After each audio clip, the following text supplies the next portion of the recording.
Okay, that little boat down there is a pilot boat. It's going to be hard to see in the dark. It's real early in the morning, just before sunrise. I happen to be up, and the pilot boat just came up to the ship, came next to the ship, and it looked like two people got off. I can't tell because you couldn't see them actually get off due to the angle. Here's the side of the ship. So they came, there we go, came right up next to the ship, hopped over onto our ship, and then way off in the distance there, not that far really, is Freeport. So the pilot comes aboard and not totally takes control, but guides the ship into the local harbor. So the pilot in this case, well in most cases like this, is somebody who's expert in that particular harbor, the local harbor you're about to go into. We'll be heading into Freeport in the next hour or so, getting all docked and so forth, and ready for a day of fun in the sun in Freeport, Nassau. But anyway, pilot boat, where we go there, is, sometimes they just stay alongside, sometimes they take off and just leave the pilots on their own. I'm not sure what this is going to do. It looks like it's paralleling our course. So nothing too exciting until we actually get into the harbor. Alright, it's a little bit later. We have pulled into the harbor. This is a mooring dock right there. As you can see, no contact, mooring only. I don't know if you can read that or not. There's that little pilot ship that we saw earlier. Going back to the front now. We have a minimal amount of space right now between the ship and the dock. So we'll be eventually scooting over, getting closer to it, I'm guessing. Now, just as you can see, it's just now coming up sunrise. The sun's still below the horizon, but a really nice, interesting view. It's a very comfortable temperature out. Still scan around here while we're moving in. And this is Nassau. Now, that big building there is not the one I thought it was. So the building over there, can't see it real well, but it's by some of those lights. That's normally where you would go in and kind of pass through into the town. That's like their secure barrier. There's a whole bunch of shops in there. And then from there you can move into the rest of the town if you're on a shopping spree. And that, all those buildings over there are kind of in their main market area. There's a beach over there. It's, let's see what we can see. By that little red flashing light, that's the beach. It's not fly, there it goes. And then there are other beaches up there, but that's the one that's walking distance from the ship. You have some other hotels and things like that in the background. Up on the hill there is their government building. I'm not sure what it's called. And just kind of looking around the harbor. Now let's go back down. As you can see, the ship is starting to move the bow end towards the dock. These ships are interesting. It's not the old style ships at all, like the old Titanic and things like that. Instead of a pair of big propellers in the back and millions of tugboats, these have what's called azipods. They're kind of like, think of an oscillating fan that sits on the desktop. Only these are underneath the ship, and they can aim them in any direction. So they can use them to move backwards, sideways, do a 180, have one pointed left, one pointed right, and you can literally turn these ships on a dime. They're amazing. So they have a series of those. I'm not sure exactly how many on a ship like this, but there's plenty of horsepower to get the ship going and turning and whatever else. So as we get closer to the dock, they'll send the lines out and tie it off and then move it in for the final snuggling up to the port. From there, the debarkation will begin. I'm not sure, well, we have to clear customs and that type of thing first, and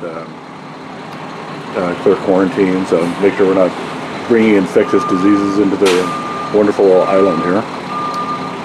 But it takes an hour or so, I think. I'm not exactly sure. I don't have to actually do that myself, being a passenger. And then debarkation will probably start around 7:30 or 8. It's just now coming up on 7, the local time.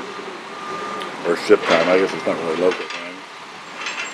So, once we debark, we will head down to the end where you can see the waterhead and then go to the right.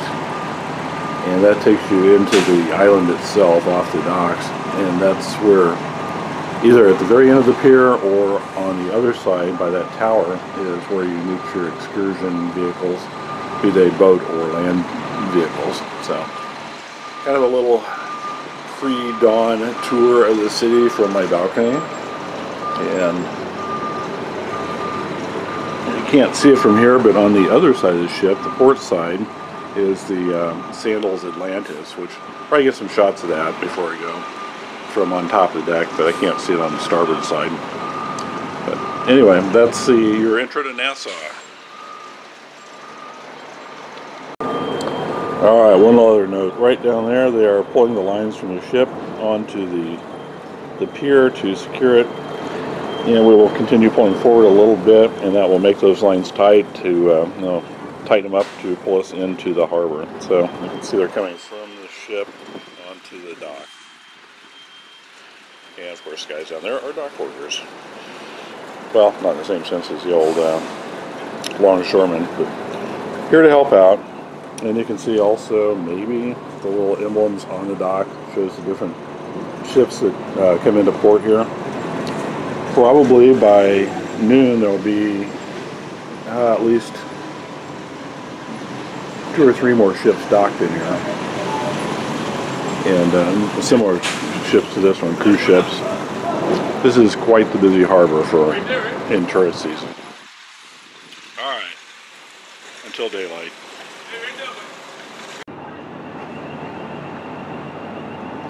Okay, a little later in the morning now. The ship is fully docked. There are people who are getting off to get their tours or start their shopping or whatever they're doing.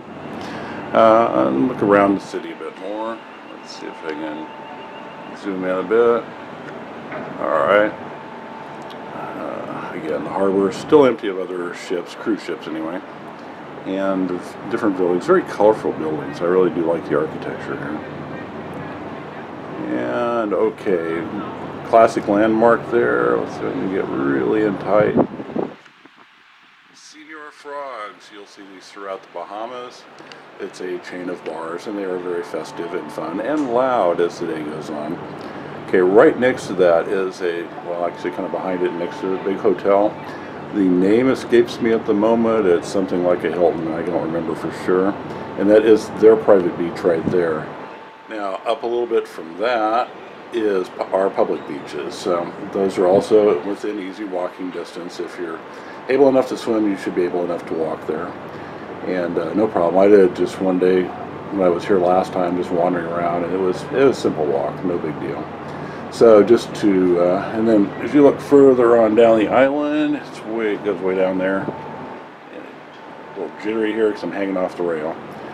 Okay, so let's bring it back around, and so from Señor Frogs, you just kind of follow the main path, keeping the water kind of in sight, till you get a little further down, then you can come back in the buildings right on the port. Easy to find, just look for the huge crowd of tourists, and then where'd it go? There it is, that tower there. You can kind of see that from a ways, and then at the tower is the base of the pier that you come back up to the ship, and then right it back down. Now, that's assuming you're parked in the same spot we are, but once you get to that tower, you should be able to find your ship pretty easy. Okay, so here's kind of what we're looking at. Nice little pier, pleasant, different things are arranged, easy to find, so good place to be. Enjoy your trip when you make it. Welcome to Grand Turkside. That's where we'll be parking the boat. Nice beach right in front. So if you don't want to go on a tour, if you do want to go on the beach, not far to go.